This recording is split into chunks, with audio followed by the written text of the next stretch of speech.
হঠাৎ শুনে বাড়ির দরজার মধ্যে আওয়াজ, আল্লাহ করিম, আমারে কিছু ভিক্ষা দাও, আমি 3 দিনের না খাওয়া ক্ষুধার্ত।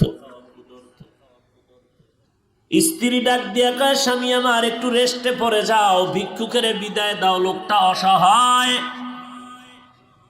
স্বামীর মাথা গরম, জীবনে কেউরে ভিক্ষা দেই না, সময় নাই, যখন তখন মনে চায় দরজায় দাঁড়াইছে, কত বড় বেয়াদব, গালাগালি শুরু করছে। স্ত্রী কয়, স্বামী তুমি যে বাড়ি লেখা দিবা তা না, হালকা পাতলা কিছু দিয়ে দিলেই তো হয়ে যায়, গালি দাও কেন? আমার আব্বা জানের দেখি নাই যে জীবনে কারোরে গালি দিছে এবং কটু কথা বলছে, এবং জীবনে আমার বাবাই কোনো ভিক্ষুকের খালি ফিরায় নাই। আমি তার সন্তান, আমার কষ্ট লাগে ভিক্ষুকের খালি ফিরাইয়া দিতে। স্বামী বেচারা দুর্ব্যবহার করে, কয়, এই বিবি, মন চাইলে তুই যাইয়া দিয়ে দে, আমার সামনে আর এই বিষয়ে কথা বলবি না। স্ত্রী বলে, আমি তো পর্দাওয়ালা ঘরের নারী, আমি তো বেগানার সামনে যেতে পারি না, জাহান্নামের ভয়। ও স্বামী তুমি যাও। স্বামী বেচারা এতটা রাগ হয়ে গেল, রাগ হইয়া দরজা খুইলা ভিক্ষুকের এমন ধমকার গালি, এত বড় বেয়াদব, লজ্জা শরম নাই রে বেহায়া, যখন তখন দরজায় দাঁড়াইছো, চোখের আড়াল হয়ে যাবি 1 সেকেন্ডে যেন আর দেখি না। মাওলার বড় মুসিবত চাপায় দিলে আমার আল্লাহ। কারণ অন্যায় করতে করতে সীমা লঙ্ঘন যখন করবে, গজব আসমান থেকে জমিনে নেমে আসবে মরার আগে। আল্লাহর বান্দা যখন বকা দিয়া ভিক্ষুকের তাড়াইয়া দিল, তারাইয়া দরজাটারে জোরে বাড়ি মেরে আটকাইয়া দিছে। ভিক্ষুকটা রাস্তা দিয়া যায় আর চোখের পানি ছেড়ে কান্না করে, আর আসমানের দিকে তাকায়, আসমানের মালিক, তুমি আমার এমন গরিব বানাইছো যে মানুষের দ্বারে না গেলে আমার বাচ্চাদের মুখে খানা যায় না। সারাদিন ভিক্ষা করে ঘরের মধ্যে কিছু খানার আয়োজন করি, কিন্তু আল্লাহ, এই দুনিয়া মগো গরিবের কেউ নাই, তুমি এমন গরিব বানাইছো, তবে তোমার কাছে আজকে একটা কলিজায় বানাইতে পারি না, বিচার দিয়া গেলাম। ওই লোকটা টাকাওয়ালা আমারে ভিক্ষা দিবে না বললেই তো হইতো, আমার এতগুলো গালি কেন দিল আমি সহ্য করতে পারি না, মইরা যাইতে মনে চায়। আর দুনিয়ায় কেউ আমগো জুলুমের বিচারও করবে না, মালিক তোমার হাতের দ্বারা বিচারটা চাই। গরিবের কান্না কবুল হয়ে গেছে, জাগাত কবুল। চোখের পানির বর্দ আমার মারাত্মক, চোখের পানির বর্দ বড় মারাত্মক। বড় বড় বড় বড়রা কেন এত বিপদে পড়ে, কোন গরিবের জানি কান্দাইছে। চোখের পানির বরদোয়া জাগায় কবুল হয়ে যায়, আর সে আজিমে মাঝখানে পর্দা থাকে না, এবং কবুল হওয়া মাত্র গজব শুরু হয়ে যায়। আল্লাহর বান্দা কান্না করেছে, ঘরের মধ্যে তুমুল ঝগড়া শুরু হয়েছে। এইবার স্ত্রীকে ডাক দিয়ে তর্কে তর্কে তর্কে তর্কে, স্বামী বেচারা গরম, ব্যবহারের কোনো আদব নাই, ধমক দিয়া কয়, আমার ঘর থেকে বের হয়ে যাও, আর আমার ঘরে থাকবি না, আমার ভাত তোর জন্য হারাম করে দিলাম, তালাক দিয়ে দিলাম। নিয়ামত আল্লাহ দিছে, লাথি মেরে সেই নিয়ামতের তারায় দিছে। আমার আল্লাহর ওয়াদা, ওয়ালা ইন কাফারতুম ইন্না আযাবি লাশাদীদ, গাদ্দারি করবি কঠিন শাস্তির মুখে পড়তে হবে। কপাল থেকে নেককারিনী মহিলা তালাক দিয়ে দিল, কপাল খারাপ। অনেক মানুষ গ্রামে কয় সুখে থাকতে, বড় কঠিন। আল্লাহ শান্তি দেয়, মানুষ লাথি মেরা তারায় দেয়, শান্তি লাগে না। আল্লাহর বান্দি চোখের পানি ছেড়ে কান্না শুরু করলেন, কারণ জাতের মাইয়া যারা, জাতের অজাতের না, জাতের যারা মাইয়া, এরা টাকার দিকে তাকায় না, সম্মান আর ইজ্জতের দিকে বড় নজর করে। আমি জাতের মেয়ে, জীবনে কলঙ্ক আসবে কেন? স্বামী খারাপ পাই ভালো পাই, জীবনে আমার স্বামী হবে একজন, আর কেউ না। কলঙ্কের বোঝা নিতে চাই না, কে তার কান্না থামাবে? বাধ্য হইয়া আল্লাহর বান্দি কান্না করে করে করে করে বাবার বাড়ি চলে গেল। ও বাবা, আমার কপাল খারাপ, আমার স্বামী আমারে বিদায় করে দিয়েছে। বিয়ার বর হতে আজ পর্যন্ত স্বামীর খেদমতে কোনো ত্রুটি করি নাই, কিন্তু এক গরিব ভিক্ষুকের সুপারিশ করতে গিয়ে আজ আমার তালাকের স্লোগান চলে আসে। বাবাও বড় ভালো সন্তান, কন্যাকে সান্ত্বনা দিয়া কয় ধৈর্য ধারণ কর, কোরআন তেলাওয়াত কর, মালিকের ফয়সালার অপেক্ষায় থাক। দীর্ঘ 1 বছর আল্লাহর বান্দি ঘরের মধ্যে পর্দা রক্ষা করে, কোরআন তেলাওয়াত করে, আর মাওলার দরবারে যায় নামাজে কান্দে। আল্লাহ, চাইছিলাম স্বামীটারে আমি হেদায়েতের পথে নিব, পারলাম না, কপালে নাই। আল্লাহ, তুমি এমন একজন স্বামী যদি আমারে কপালে রাখো, যেই স্বামী দিনদার হবে, একটা দিনদার স্বামী মিলায় দাও। দীর্ঘ 1 বছর পরে বিয়া হয়ে গেল, একজন দিনদার স্বামী পাইল। যদিও টাকা নাই, বাড়ি নাই, গরিব, কিন্তু আমার মাওলার বড় আসে। স্ত্রীর ওজুর পানি তা আগাইয়া দেয় আল্লাহ, স্ত্রীর গোসলের পানি আগায় দেয়, বাথরুমটা নিজে ধুইয়া দেয়, খানার প্লেটে গিয়া খেদমত করে, রান্নাঘরে গিয়া খেদমত করে। আল্লাহ, আমার মায়ার নবীর কেমন আদর্শ! আম্মা জান আয়েশা বলে, পাক করতেছি, নবী আয়েশা খেদমত করে, তরকারি আগায় দেয়। নবী একদিন বাজার থেকে রান্নার মাল কিনা নিজে হাতে কইরা নিয়ে যায়। একজন সাহাবী দৌড়ে কয়, নবী আপনি তো রহমতুল লিল আলামিন, আপনি কেন নিবেন? ডাক দিয়ে কয়, সাহাবী, দায়িত্ব আমার, আমাকে পালন করার সুযোগ দাও, আমার দায়িত্ব পালন করতে হবে, আমি রহমতের নবী। এরে নবীর উম্মত, স্বামী এখন নামাজের আগে স্ত্রী কয় নামাজ পড়বা, রান্না বাড়ি বন্ধ। একবেলার নামাজও জানো টাইমের থেকে উল্টা পাল্টা না হয়। নামাজ পড়বা, এরপরে রান্না হলে হলো, না হলে নাই। খাইয়া দাইয়া বড় শান্তিতে, মরিচ দিয়ে খাইয়াও বড় কলিজায় শান্তি। এবার আমার মাওলা কিছু আপন বান্দাদেরকেও মহাপরীক্ষায় ফালায়। এবার আল্লাহর পরীক্ষা শুরু হয়ে গেল। একদিনের ঘটনা, হঠাৎ দুপুর বেলা খানা খাইয়া স্বামী আর স্ত্রী রেস্টে যাবে, কথাবার্তা বলতেছে নির্জন ছোট ঘরের মধ্যে।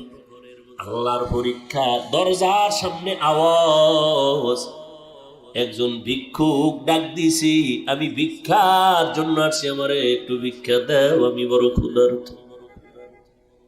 আল্লাহর বান্দি চিন্তায় পড়ে গেল, সেই আগের পরীক্ষা না জানি শুরু হয়ে গেছে। আল্লাহর বান্দি এবার স্বামীকে বলবে দূরের কথা, স্বামী লাফ দিয়ে উঠা খায়, বিবি এমন একটা টাইমে ভিক্ষুক আমার দরজায় দাঁড়াইছে, খানার টাইম, ভিক্ষা দিব পরের কথা, দেখো কিছু খানা দেওয়া যায়নি। ওই নিমক হারাম টাকাওয়ালারা গরিবের লাথি মারতে চিন্তাও করে না। অথচ মদিনার নবী বলেন, গরিবেরা ধনী লোকের 500 বছর আগে জান্নাতে চলে যাবে। আল্লাহর বান্দা বলে, বিবি দেখো। এবার স্বামী বেচারা দরজা খুলে দেখে ভিক্ষুক, বৃদ্ধ মানুষ, হাঁটতে বড় কষ্ট হয়। বলে, আসেন, খাইছেন নি? কয়, খাইনি। ঘরের দরজা খুইলা সামনে বসাইছেন একটা পাটির মধ্যে। ঘরে গেলেন, বিবি তাড়াতাড়ি কিছু দাও খানার জন্য। খানা দানা তেমন নাই, যা কিছু আছে দিয়ে তরকারি দিয়ে খানা দিল। আল্লাহর বান্দা খানা দিলেন, ভিক্ষুক ঘরের সামনে বসে বসে খানা খায়। হঠাৎ ঘরের মধ্যে আল্লাহর বান্দির নজর একটা পড়ে গেল ওই ভিক্ষুকের চেহারার মধ্যে। আল্লাহর বান্দি মহিলা ভিক্ষুকের চেহারায় অনিচ্ছায় নজর পড়ার পরে কেমন যেন শরীরের মধ্যে একটা কম্পন শুরু হয়ে গেল। মহিলা ঘরের মধ্যে গিয়া বালিশ চোখের সামনে নিয়ে কাপড় দিয়া চেপে কান্না করে।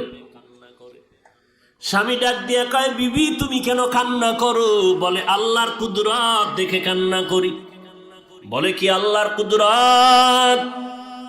বলে ও স্বামী তুমি জানো না, যেই ভিক্ষুকটারে তুমি খানা দিয়েছো এই ভিক্ষুকটার চেহারায় আমার নজর পড়েছে। আমার মনে সন্দেহ জাগতেছে, যেই লোকটা সামনের দরজায় বসা ভিক্ষার থালা নিয়ে আসছে, আমার কেনই যেন মনে হয় আমার আগের স্বামীর চেহারার মতো দেখা যায়। এবার স্বামী বেচারা চোখের পানি ছেড়ে কান্না করে, বিবি গোপন রাখতে চাইছিলাম, বলতে চাইছিলাম না, যেহেতু তুমি ধরেই ফেলেছো শুনে নাও, মাওলা কিন্তু সীমা লঙ্ঘন পছন্দ করেন না। তোমার মতো একটা নেককারিনী বিবি পাইয়া ওই স্বামী তোমার ঠিক আছে, তোমার মতো বিবি পাইয়া শুকর আদায় করে নাই, গাদ্দারি করেছে, জুলুম করেছে, আল্লাহ বেজার হয়েছে। বলো বিবি তোমার ওই স্বামীর সাথে দূরত্ব কেন হয়েছিল? বলে একটা ভিক্ষুকের ভিক্ষাকে কেন্দ্র করিয়া আমার স্বামী গালাগালি করেছে, ভিক্ষা দেয় না, আমার আল্লাহ বেজার, তালাক দিয়েছে। আল্লাহর বান্দা ডেকে বলে, স্বামী বিবি আমার মাওলা যে কেমন দয়াময় মালিক, আমার আল্লাহ কেমন দয়াময়, কেমন রহমান, আমার আল্লাহ বড় দয়াশীল, আমার আল্লাহর মতো দয়াময় কেউ নাই। ওই স্বামীর ঘরে তুমি যেদিন ছিলা, ভিক্ষুক গিয়া ভিক্ষা চাইছিল, তোমার স্বামী কি ব্যবহার করেছিল? বলে ও স্বামী আমার ওই পুরুষটা চূড়ান্ত গালাগালি করে ভিক্ষুকের কাঁদাইছে। এবার ডাক দিয়ে কয়, বিবি ওই দিন ভিক্ষুক ভিক্ষা চাইছিল, কিছু দিয়ে দিলেই তো হয়ে যেত, কিন্তু গাদ্দারি করার কারণে ভিক্ষুক এমন কান্না দিছে, আল্লাহ তাআলা ওই ভিক্ষুকের শুধু এখন ভিক্ষাই দেয় না, ভিক্ষা দেওয়ার আসল মালিকটা পর্যন্ত ভিক্ষুকের মাওলায় হাদিয়া দিছে। ওই দিনের ভিক্ষুক আর কেউ না, আমি স্বামী ছিলাম ওই দিনের ভিক্ষুক। আমি আমার মালিকের কাছে কান্না করার কারণে আজ আমারে আল্লাহ শুধু ভিক্ষাই দেয় না, আল্লাহ তাআলা ভিক্ষা দেওয়ার পুঁজি বড় মুক্তার দানা তোমাকে আল্লাহ আমারে হাদিয়া দিয়েছে। শুকরে নেমাত নেমাত আফজু কুনাত, কুফরে নেমাত আজকাফত বিরু কুনাত, হামদুলাকা শুকরে লাকায়া জুলমিনান, হাজিরিয়া নাজরি বরহালেমা। এরে যুবক, বুড়া হওয়ার আগে যৌবনটারে বড় নেয়ামত মনে করিয়া কদর কর। বয়স হওয়ার আগেই তোর যৌবনটারে গুনাহ করিয়া নষ্ট করিস না রে বাবা। পায়ে হাত রেখে বলি, কয়দিন আর বাঁচবি? এই চিত্রাং নামের মহামারীতে যুবক মরিয়া গেল, গাছ পড়লো ঘরের উপরে, যুবকও মারা গেল, স্ত্রীও মারা গেল, কন্যাও মারা গেল। কয়দিন আর বাঁচবি রে যুবক? আজকে থেকে তওবা কর, আমার আল্লাহ শক্তি দিছে, শক্তিটারে দিনের কাজে লাগাও। আমি বলি না তুমি মাদ্রাসায় আসো, টুপি বড়, পাগড়ি বড়, আমগো মতো হুজুর হয়ে যাও, না, একবারও না। স্কুলে পড়ো আলহামদুলিল্লাহ, কলেজে পড়ো আলহামদুলিল্লাহ, চাকরি করো, ব্যবসা করো আলহামদুলিল্লাহ। তবে আমার মাওলার সাথে এতদিন যে গুনাহ করছো, আমার মাওলার থেকে দূরে সরছো, গাদ্দারি করছো, গুনাহ কইরা কইরা নিয়ামতের ঘুমটাকে নষ্ট করে, চেহারা নষ্ট করে ফেলছো। আজকে থেকে তওবা করে নেও, মা বাবার দোয়া নিয়ে চলবা, 5 বেলার নামাজ ছাড়বা না। তোমার মতো যুবক স্কুল কলেজে পড়ে, 5 বেলার নামাজি অভাব নাই, তুমি কেন পারবা না? তোমার মতো বান্দা কৃষি কাজ করে, নামাজ ছাড়ে না, ড্রাইভারি করে, নামাজ বাদ দেয় না, তুমি কেন পারো না রে বাবা? আল্লাহর ধরাটাকে তুমি স্বাভাবিক মনে করছো, আল্লাহর কোরআনটাকে মিথ্যা মনে করেছো। আমার আল্লাহর ধরা বড় কঠিন, আমার আল্লাহর কথা সত্য, সব কোরআনে বয়ান আছে। কি অন্যায় করলে কি শাস্তি হবে আল্লাহ সব বলে দিয়েছেন। আজকে তুমি বাহাদুরের মতো চলো না, যেদিন সাদা কাপড়ে ডুববা সব বাহাদুরি বন্ধ হয়ে যাবে। অন্ধকার কবরে গেলে ওই সময় বুঝবা অন্যায় করার কেমন স্বাদ।